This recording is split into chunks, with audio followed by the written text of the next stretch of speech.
باپ اور بیٹے اور القدس کے نام میں آمین۔ یہ روزوں کے دوران دوسرے اتوار کی عبادت کا پیغام ہے۔ پہلی تلاوت تکوین اس کے 15ویں باب کی 5ویں سے 12ویں اور پھر 17ویں سے 18ویں آیت۔ ایمان کے بندہ ابراہیم کے ساتھ خدا کا عہد۔ مزمور 26 میں جماعتی جواب ہے، خداوند میرا نور اور میری نجات ہے۔ دوسری تلاوت مقدس پالوس رسول کے خط فلپیوں کے نام میں سے لی گئی ہے، اس کے 3 باب کی 17ویں آیت سے 4 باب کی پہلی آیت تک۔ مسیح ہمارے بدنوں کو بدل کر اپنے جلالی بدن کی صورت پر بنائے گا۔ نعرہ حمد ہے۔ نورانی بادل میں سے باپ کی آواز آئی کہ یہ میرا بیٹا ہے المحبوب، اس کی سنو۔ انجیل مقدس بامطابق مقدس لوکا اس کے 9 باب کی 28ویں سے 36ویں آیت۔ دعا کرتے وقت یسوع کے چہرے کی صورت بدل گئی۔ میرے عزیزو، اس اتوار کا مرکزی پیغام جو ہے وہ خدا کی طرف سے ایک عہد ہے، ایک ایسی امید ہے جو خدا ہمیں دیتا ہے، اور یہ امید جو ہے وہ اس لیے ہے کیونکہ خدا انسان کو چاہتا ہے کہ وہ اس کی پاک مرضی پر چلے، اس کی رضا پر چلے اور خدا کے ساتھ کیے گئے وعدوں پر یقین رکھے۔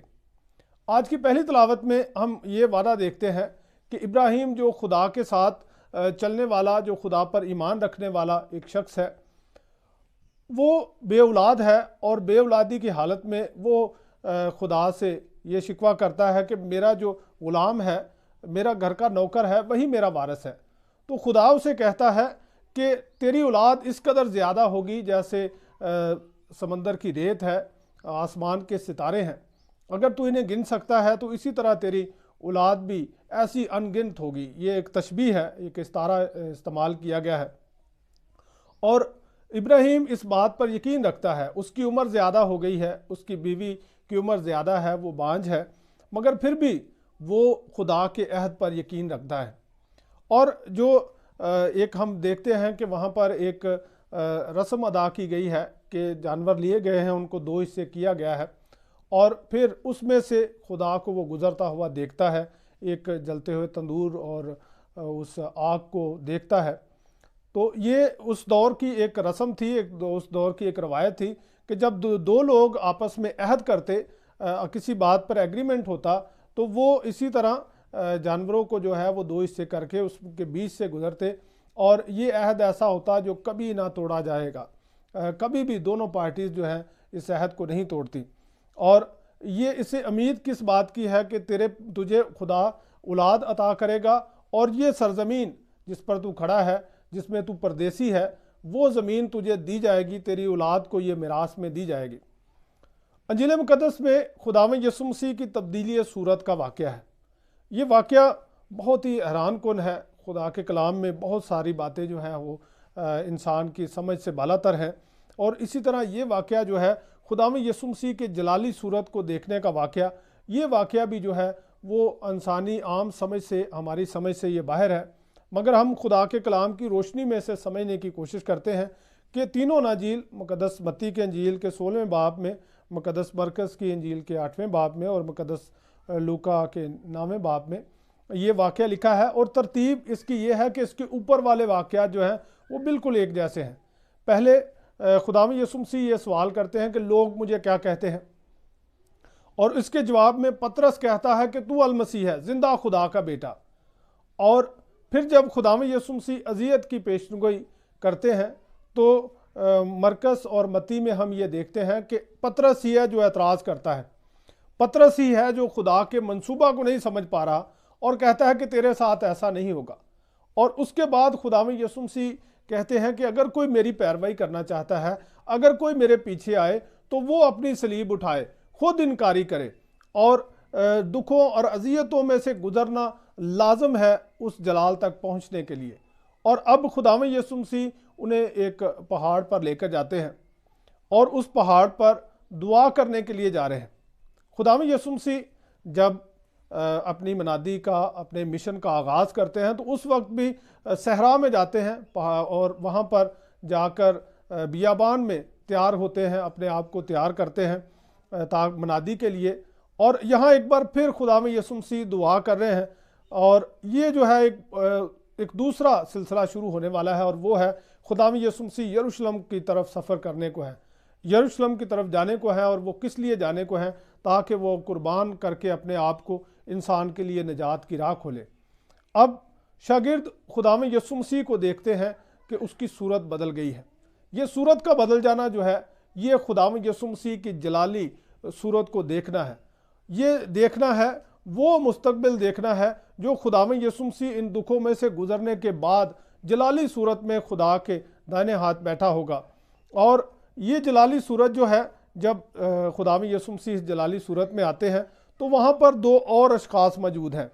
ایک موسیٰ ہے جو شریعت کا نمائندہ ہے، جس نے خدا کی شریعت دی دنیا کو، اور دوسرا الیاس ہے جو نبیوں کا نمائندہ ہے، جو انبیاء کی تعلیم ہے ان کا نمائندہ ہے۔ یہ دونوں اشخاص جو ہیں، انہوں نے خدا کو سنا اور خدا کو دیکھا۔ جب خروج 19ویں باب کی 18ویں سے 19ویں آیت میں ہم دیکھتے ہیں کہ کوہ حریب پر جب موسیٰ خدا سے بات کرتا ہے تو اس وقت مناظر بہت فرق ہے، گرجے ہیں، طوفان ہے، اس قدر جو ہے وہ دہشت انگیز حالات ہیں کہ لوگ کہتے ہیں کہ خدا ہم سے بات نہ کرے، موسیٰ ہی ہم سے بات کرے۔ اور اس کے کئی سالوں بعد، صدیوں بعد، جب الیاس اسی پہاڑ پر کوہ حریب پر ہی جاتا ہے تو وہ اس غار میں ہے، اور خدا اسے کہتا ہے کہ باہر نکل، تو وہاں وہ دیکھتا ہے کہ بہت ایک طوفان آتا ہے، پتھروں کو اڑا دینے والا طوفان، چٹانوں کو توڑ دینے والا طوفان، اور اس میں خدا نہیں ہے، اسے کہا جاتا ہے خدا اس میں نہیں ہے۔ اس کے بعد زلزلہ ہے، مگر زلزلے میں خدا نہیں ہے۔ اس کے بعد آگ ہے اور اس میں خدا نہیں ہے۔ اور خدا کس میں ہے؟ خدا باد نسیم میں ہے، ایک بہت ہی سافٹ آواز میں ہے، بہت ہی نرم لہجے کی آواز میں ہے، اور وہاں خدا اس سے بات کرتا ہے، اور وہ پھر اپنا چہرہ چھپاتا ہے کیونکہ وہاں وہ جانتا ہے کہ اب خدا کی حضوری ہے۔ اور یہاں اب جو ہے یہ جو اشخاص موجود ہیں، موسیٰ اور الیاس، انہوں نے پہلے بھی خدا کو سنا ہے، مگر اب یہ خداوند یسوع مسیح میں کلمہ متجسد میں خدا کو سنتے ہیں، کیونکہ وہ جب بادل آتا ہے تو اس بادل میں سے آواز آتی ہے، یہ میرا بیٹا ہے المحبوب، اس کی سنو۔ یہ کلمہ متجسد ہے، اور کلمہ متجسد کی سننا ضروری ہے نجات پانے کے لیے۔ کلمہ متجسد کی سننا ضروری ہے خدا کی رضا کو پورا کرنے کے لیے اور خدا کی رضا بجانا لانے کے لیے۔ یہ بات ان لوگوں کو بھی کہی گئی جو خداوند یسوع مسیح سے پہلے تھے، کیونکہ وہ بھی ابھی نجات کے منتظر ہیں، وہ بھی ابھی نجات کے منتظر ہیں خداوند یسوع مسیح کے ساتھ۔ وہ یہی بات کرنے آئے ہیں۔ مقدس متی اور مقدس مرکز تو بات کا موضوع نہیں بتاتے کہ کیا بات آپس میں ہوئی، مگر یہاں پر خداوند یسوع مسیح کے انتقال کا ذکر ہو رہا ہے، خداوند یسوع مسیح کے مصلوب ہونے کا ذکر ہو رہا ہے، خداوند یسوع مسیح کے خروج کا ذکر ہو رہا ہے، کیونکہ خروج جو ہے وہ اسرائیل کی تاریخ کا سب سے بڑا واقعہ ہے۔ اور اب ایک نئے خروج کی بات ہے، انسان کا زمینی زندگی سے آسمانی زندگی کی طرف بڑھنا، اور وہ جو روحیں منتظر ہیں خداوند یسوع مسیح کی قربانی کے لیے، وہ جو روحیں منتظر ہیں، وہ جو خدا کے راست باز لوگ ابھی منتظر ہیں کہ ان کے لیے کفارہ دیا جائے، وہ خداوند یسوع مسیح کے پاس کھڑے ہیں، اور انہیں بھی یہ کہا جاتا ہے کہ اس کی سنو۔ خداوند یسوع مسیح کے سننے میں ہی نجات ہے۔ اور پطرس ایک بار پھر سے وہ کہتا ہے کہ خداوند ہمارا یہاں رہنا اچھا ہے، ہم یہاں پر ڈیرے بناتے ہیں، ہم یہاں پر ہی جو ہے تیرے لیے، موسیٰ کے لیے، الیاس کے لیے ڈیرا بنائیں گے اور یہاں رہیں گے، یہاں اچھا ہے۔ اور خداوند یسوع مسیح انہیں یہ نہیں کہتے یہاں اچھا ہے، بلکہ وہ کہتے ہیں کہ پہاڑ سے اتر کر مجھے اپنی ذمہ داری نبھانی ہے، مجھے اس صلیب کو اٹھانا ہے، مجھے اس تکلیف اور اذیت میں سے گزرنا ہے۔ اور جب خدا کی آواز آتی ہے تو وہاں پر صرف اکیلا یسوع ہے، اور اس کا مطلب ہے کہ اسی میں ساری چیزیں پوری ہوتی ہیں، اسی میں شریعت پوری ہوتی ہے، اسی میں انبیاء کی تعلیم پوری ہوتی ہے۔ اور مقدس پالوس رسول آج ہمیں یہ دعوت دیتے ہیں کہ ہم کیا کریں، ہم اس کی صلیب اور اس کی اذیتوں اور اس کے دکھوں پر دھیان کریں، ہم اسے بے وقت نہ کریں، ہم اس کے خلاف چلنے والے نہ ہوں، بلکہ ہم اس کے ساتھ چلنے والے ہوں، تاکہ اس کے جلالی بدن کی صورت پر ہم بھی اسی طرح بنیں، کیونکہ وہ ہمیں اپنی صورت پر بنانا چاہتا ہے، وہ ہمیں وہ جلالی صورت دینا چاہتا ہے۔ اور جو موضوع ہے آج کا وہ یہ ہے کہ خدا جیسے ابراہیم سے ایک عہد کرتا ہے، اسی طرح ہمارے ساتھ ایک عہد کیا گیا ہے، اور ہمیں امید ملتی ہے خداوند یسوع مسیح کے وسیلہ سے کہ ہم بھی اسی طرح کے جلالی بدن کو پائیں گے، اسی جلالی صورت کو پائیں گے جو یسوع مسیح رکھتا ہے، جو یسوع مسیح کی ہے، اور وہ ہمیں اس میں شامل کرنا چاہتا ہے۔ وہ تو ہمارے لیے اس قدر سنجیدہ ہے کہ وہ اپنے آپ کو قربان کرتا ہے، وہ دکھوں میں سے گزرتا ہے۔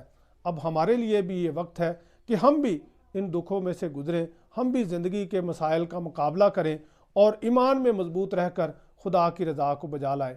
خداوند ہمیں یہ برکت دے تاکہ ہم خدا کے کلام کو صحیح طور پر جانیں، سمجھیں اور یسوع مسیح کی سنیں، اور جب اس کی سنتے ہیں تو وہ ہمیں دعوت دیتا ہے کہ اپنی صلیب اٹھا کر میرے پیچھے آؤ، تبھی تم میرے پیرو بن سکتے ہو۔ خداوند ہمیں اپنے کلام پر چلنے کی توفیق عطا کرے، مسیح ہمارے خداوند کے وسیلہ سے، آمین۔ باپ اور بیٹے اور روح القدس کے نام میں، آمین۔